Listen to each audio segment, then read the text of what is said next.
তো এই যে তোমাদের বলেছিলাম যে ছেলেকে বডিতে একটা মানে স্পাইনাল বার্ড নেক হোল্ডিং বেড তোমাদের করতে দিয়েছে, তো সেই কারণে এই যে এটা করেছি, মানে করে দিয়েছে। ডেলিভারি অনেক দিনই হয়েছে, 3-4 দিন হয়ে গেছে, কিন্তু সত্যি কথা বলতে আমরা তো ঠিকভাবে পড়াতে পারছিলাম না, তো স্যার দেখিয়ে দিয়েছে আজকে কিভাবে পড়াতে হয়। তো সেটাই এই যে এই দেখো, এটা হলো সামনের দিকটা যেটা থুতনিটা এখানে থাকবে, আর এটা হলো পেছনে ব্যাক পোর্শনটায়, আর এদিক দিয়ে দেখো এই যে এটা এরকম খোলা থাকছে।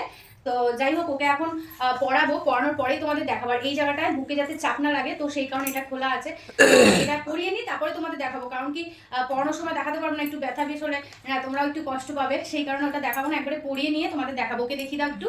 সোনা ভাই যেখানে শুয়ে রয়েছে, ইয়ে বাবা, সোনা ভাই এখানে শুয়ে রয়েছে, তো এখন ওকে পড়াবো, পড়িয়ে তোমাদের দেখাচ্ছি, কারণ অনেকদিন ধরে ভাবছি তোমাদের সাথে শেয়ার করবো, কিন্তু শেয়ারই করা হচ্ছে না। চলো পড়িয়ে নিই, তারপর দেখাচ্ছি।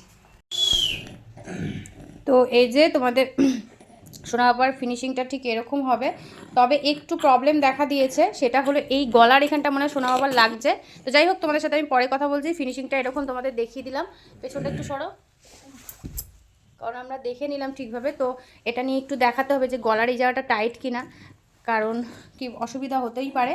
তো যাই হোক, ঠিক আছে, চলো এরকমভাবে পড়ানো হবে। আমরা এখন খুলিয়ে দিচ্ছি, কালকে গিয়ে আবার দেখিয়ে দেবো যে কিভাবে কি করতে হয়, ঠিক আছে? তো তোমাদের শুধু দেখানোর জন্য, আর আমাদেরও একবার পড়ে স্যাটিসফাই হয়ে নিলাম যে কোথায় কি প্রবলেম আছে। তো চলো, টাটা।